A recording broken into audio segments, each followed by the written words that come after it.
या देवी सर्वभूतेषु मातंगी रूपेण संस्थिता नमस्तस्यै नमस्तस्यै नमस्तस्यै नमो नमः।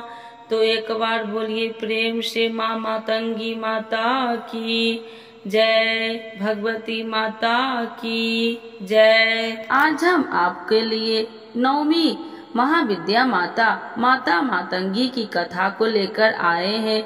अतः आपसे आशा है कि भक्ति पूर्वक चित्त से कथा का श्रवण करें। मतंग ऋषि की पुत्री है माता मातंगी। एक बार भगवान विष्णु और उनकी पत्नी लक्ष्मी जी भगवान शिव तथा पार्वती से मिलने हेतु उनके निवास स्थान कैलाश शिखर पर गए। भगवान विष्णु अपने साथ कुछ खाने की सामग्री ले गए और शिव जी को भेंट किए। भगवान शिव तथा माता पार्वती ने भोजन किया, लेकिन कुछ अंश धरती पर गिरे। उन गिरे हुए भोजन के भागों में से एक श्याम वर्ण वाली दासी ने जन्म लिया, जो मातंगी नाम से विख्यात हुई। अत्यंत पुराणों में उन्हें मतंग ऋषि की पुत्री के रूप में जन्म लेने के कारण उनका नाम मातंगी पड़ा। उनकी सर्वप्रथम आराधना भगवान विष्णु ने कि वह विष्णु जी की अर्ध शक्ति भी मानी गई है। देवी मातंगी गहरे नीले रंग या श्याम वर्ण वाली श्याम वर्ण की है। अर्ध चंद्र धारण करती है। 3 नशीले नेत्र रत्नमय सिंहासन पर आसीन है।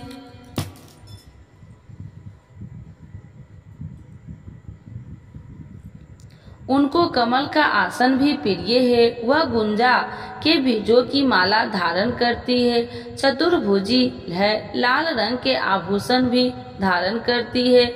दाएं हाथ में वीणा तथा मानव खोपड़ी धारण रखी है तथा बायों हाथ में खड्ग धारण करती है। यह उनकी अभय मुद्रा है। तोते हर समय उनके साथ में है, जो वाणी और वचनों के प्रतीक है। उनका परम धाम गुजरात के सेना में स्थित है। मातंगी देवी प्रकृति की देवी है, कला संगीत की देवी है, तंत्र की देवी है, वचन की देवी है। यह एकमात्र ऐसी देवी है जिनके लिए व्रत नहीं रखा जाता है। यह केवल मन और वचन से ही तृप्त हो जाती है।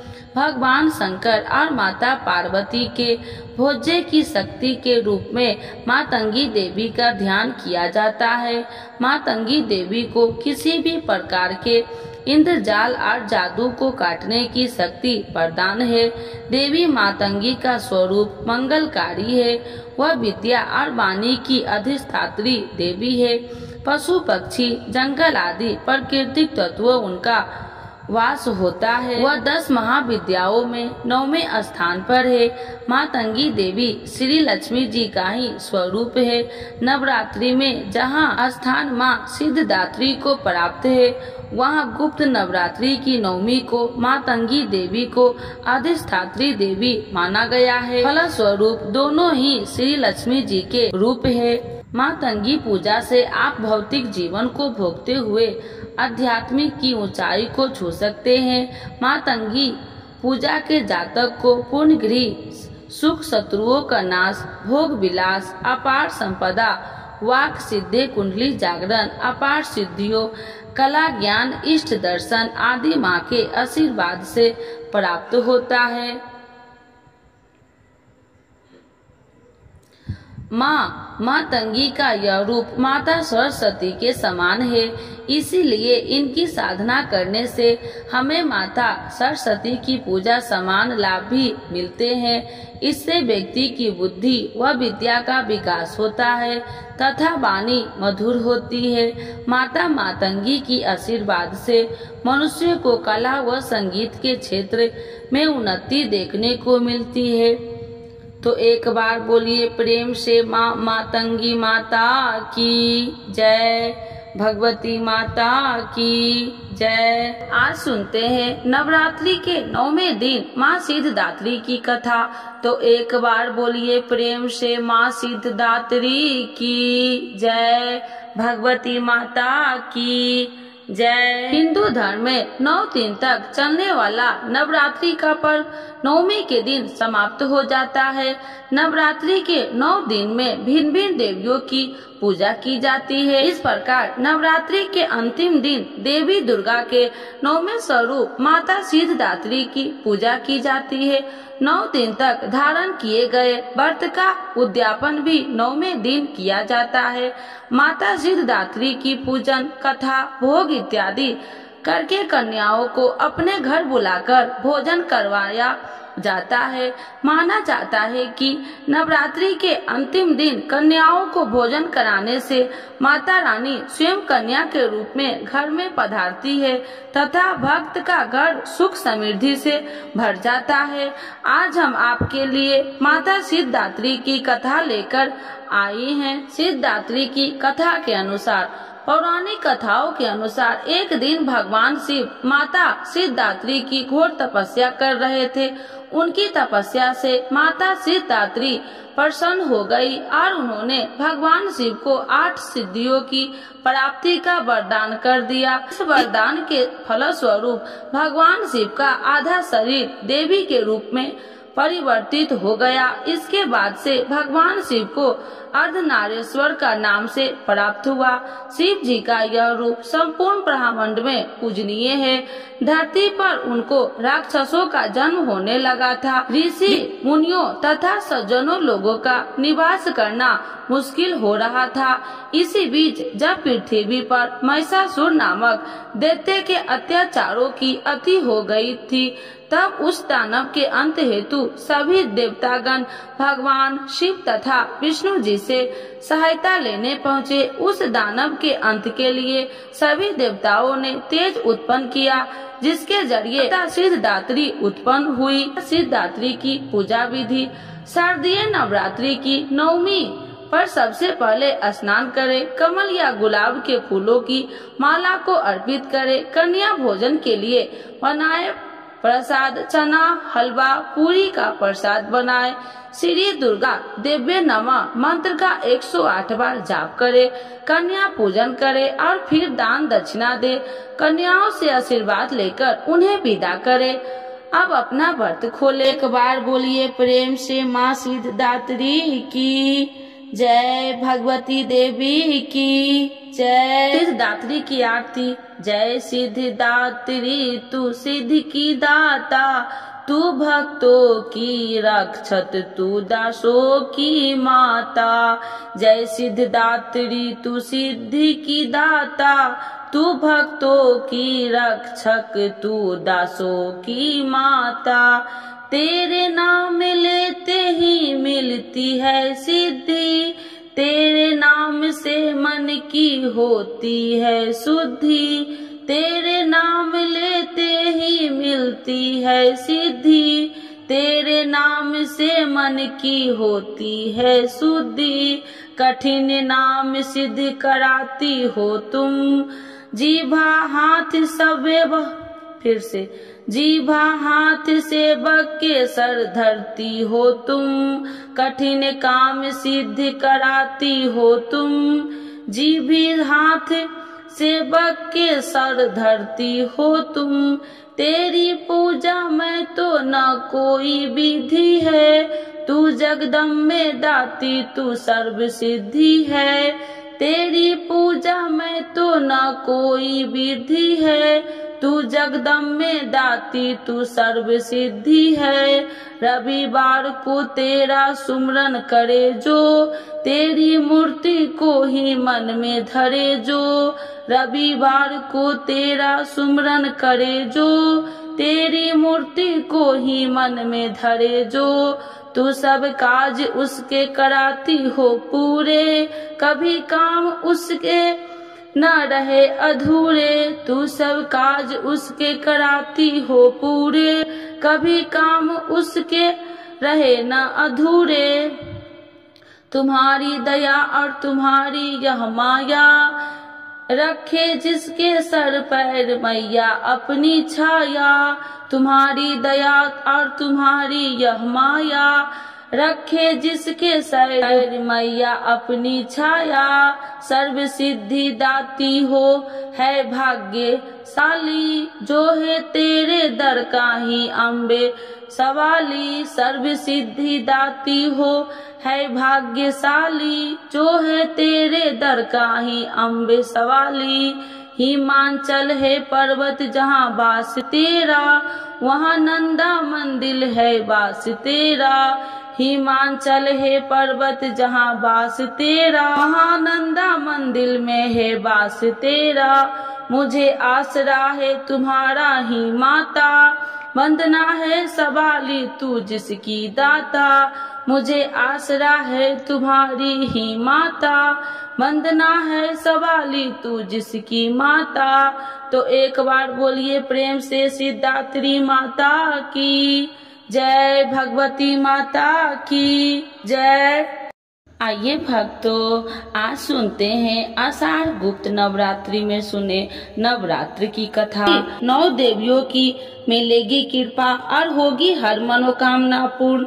तो एक बार बोलिए प्रेम से दुर्गा महारानी की जय, भगवती माता की जय। श्री बृहस्पति जी बोले, हे ब्रह्मा जी, आप अत्यंत बुद्धिमान, सर्वशास्त्र और चारों वेदों को जानने वाले में श्रेष्ठ हो। हे प्रभु, कृपा कर मेरा वचन सुनो। चैत्र, आश्विन, माघ और आषाढ़ मास के शुक्ल पक्ष में नवरात्र का व्रत और उत्सव क्यों किया जाता है?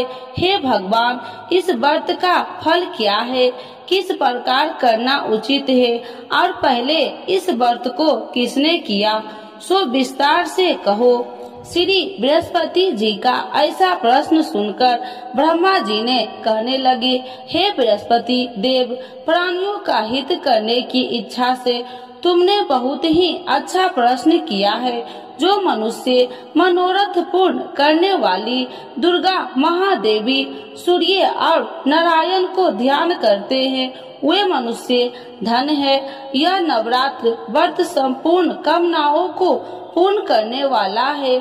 इसके करने से पुत्र चाहने वाले को पुत्र, धन चाहने वाले को धन, विद्या चाहने वाले को विद्या और सुख चाहने वाले को सुख मिलता है। इस व्रत को करने से रोगी मनुष्य को रोग दूर हो जाता है और कारागार में पड़ा हुआ मनुष्य बंधन से छूट जाता है। मनुष्य की तमाम विपत्तियां दूर हो जाती है और उसके घर में संपूर्ण संपत्ति आकार उपस्थित हो जाती है। बंध्या और काक बंध्या के इस व्रत के करने से पुत्र हो जाता है। समस्त पापों को दूर करने वाले इस व्रत के करने से ऐसा कौन सा मनोरथ है जो सिद्ध नहीं हो सकता? यदि व्रत करने वाला मनुष्य सारे दिन का उपवास न कर सके तो एक समय भोजन करे और उस दिन बंधावों सहित नवरात्रि व्रत की कथा श्रवण करे। हे बृहस्पति देव, जिसने पहले इस महाव्रत को किया है, उसका पवित्र इतिहास मैं तुम्हें सुनाता हूँ। तुम सावधान होकर सुनो। इस प्रकार ब्रह्मा जी के वचन सुनकर बृहस्पति जी श्री ओम बोले, हे ब्राह्मण, मनुष्य को कल्याण करने वाले इस व्रत के इतिहास को मेरे लिए कहा। मैं सावधान होकर सुना। श्री ओम रहा हूँ, आपकी शरण आई हूँ, मुझ पर कृपा करो। ब्रह्मा जी बोले, पीठित नाम के मनोहर नगर में एक अनाथ नाम का ब्राह्मण रहता था। वह भगवती दुर्गा का भक्त था। उसके संपूर्ण सत्गुणों से युक्त मानो ब्रह्मा की सबसे पहली रचना हो ऐसी अर्थात नाम वाली सुमित नाम की एक अत्यंत सुंदर कन्या पैदा हुई। वह कन्या सुमित अपने घर के बालकपन में अपनी सहेलिया के साथ कीड़ा करती हुई इस प्रकार बढ़ने लगी जैसे शुक्ल पक्ष में चंद्रमा की कला बढ़ती है। उसका पिता प्रतिदिन दुर्गा की पूजा और होम किया करता था। उस समय वह भी नियम से वहाँ उपस्थित होती थी। एक दिन वह सुमित अपनी सखियों के साथ खेलने लग गई और भगवती के पूजन में उपस्थित नहीं हुई। इसके पिता को पुत्री की ऐसी असावधानियां देखकर क्रोध आया और पुत्री से कहने लगे कि हे दुष्ट पुत्री, आज प्रातः से तुमने भगवती की पूजा नहीं किया। इस प्रकार मैं किसी कुष्ठी और जय माता दी दरिद्र मनुष्य के साथ तेरा विवाह करूंगा। इस प्रकार कुपित पिता के वचन सुनकर सुमित को बड़ा दुख हुआ और पिता से कहने लगे कि हे पिताजी, मैं आपकी कन्या हूँ, मैं आपके सब तरह से अधीन हूँ। जैसे आपकी इच्छा हो मेरा विवाह कर सकते हो। होगा वही जो मेरे भाग्य में लिखा है। मेरा तो इस पर पूर्ण विश्वास है।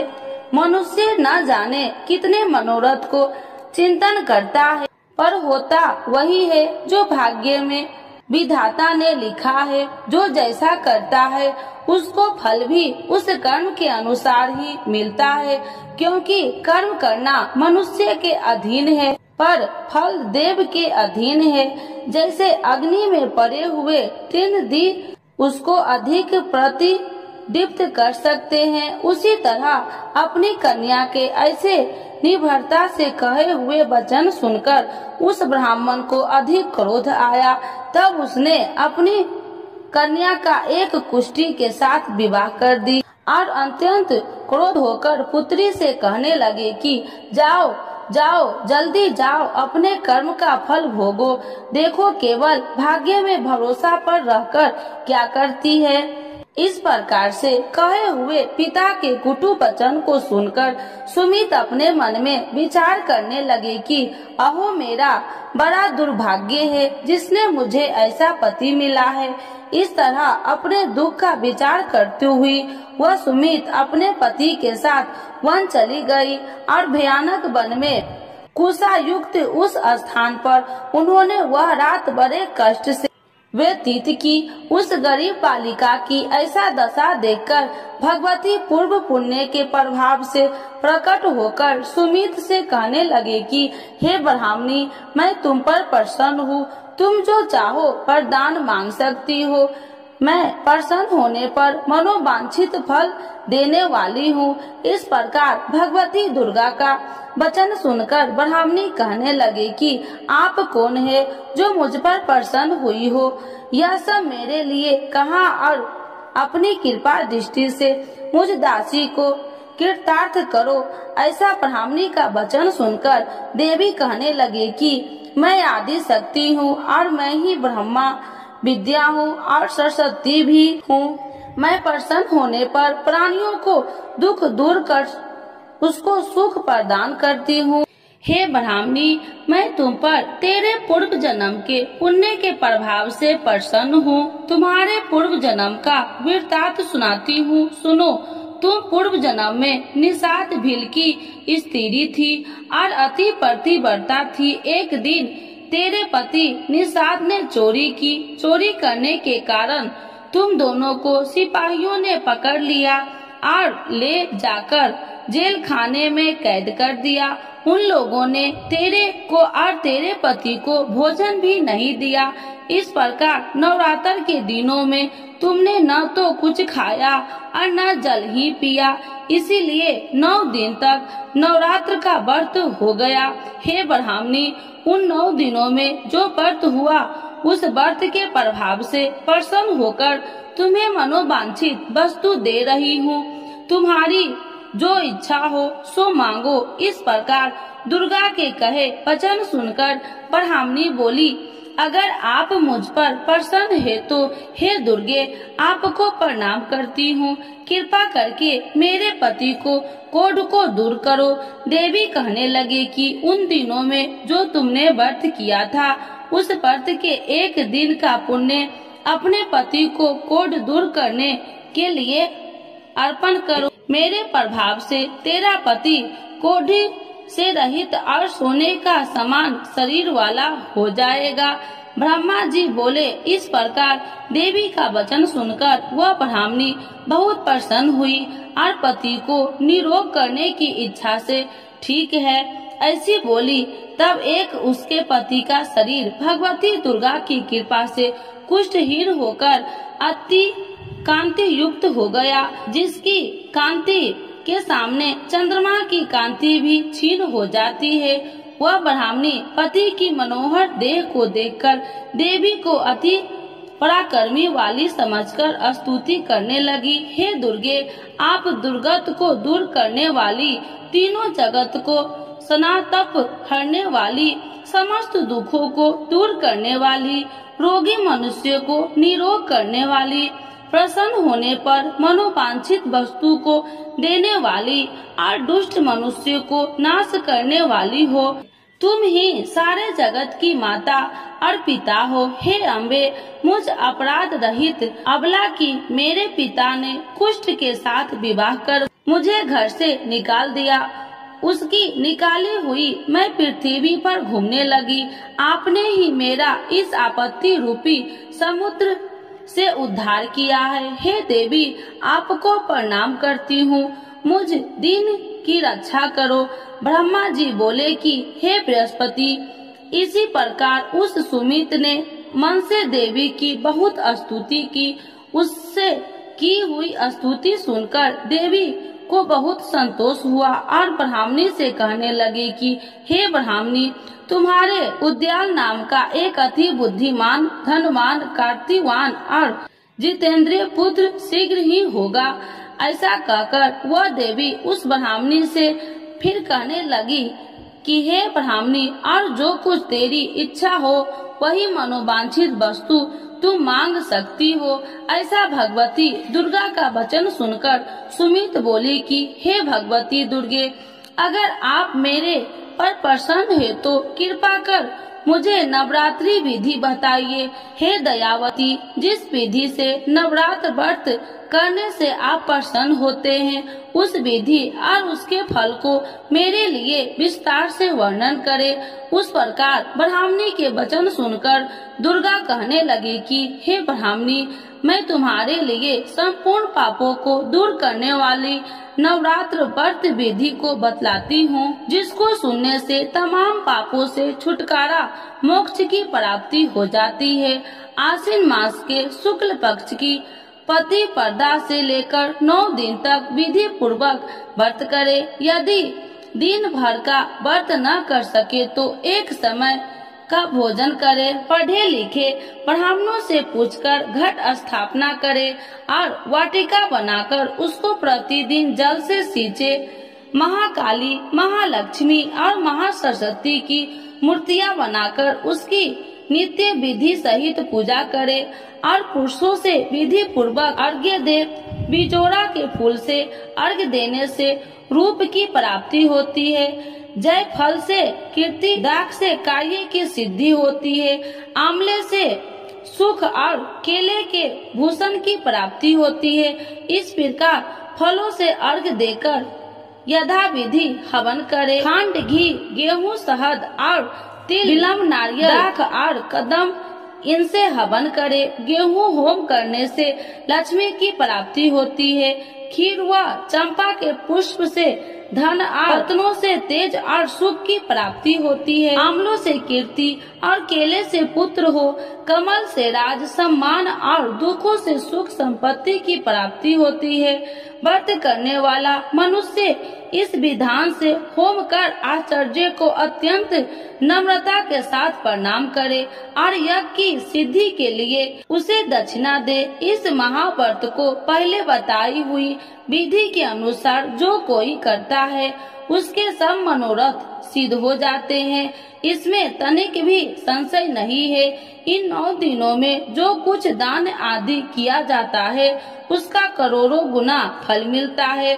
इस नवरात्रि के व्रत से अश्वमेध यज्ञ का फल मिलता है। हे ब्राह्मणी, इस संपूर्ण कामनाओं को पूर्ण करने वाले उत्तम व्रत को तीर्थ, मंदिर अथवा घर में ही विधि के अनुसार करे। ब्रह्मा जी बोले कि हे बृहस्पति देव, इस प्रकार ब्राह्मणी को व्रत की विधि और फल बताकर देवी अंतर ध्यान हो गई। जो मनुष्य या स्त्री इस व्रत को भक्ति पूर्वक करता है वह इस लोक में सुख पाकर अंत में दुर्लभ मोक्ष को प्राप्त होता है। हे बृहस्पति देव, यह दुर्लभ व्रत का महात्म्य मैं तुम्हारे लिए बतलाया है। ऐसा ब्रह्मा जी के वचन सुनकर बृहस्पति देव जी आनंद के कारण रोमांचित हो गए और ब्रह्मा जी से कहने लगे, हे ब्रह्मा जी, आपने मुझ पर अति कृपा की जो अमृत के समान इस नवरात्रि व्रत का महात्म्य सुनाया है।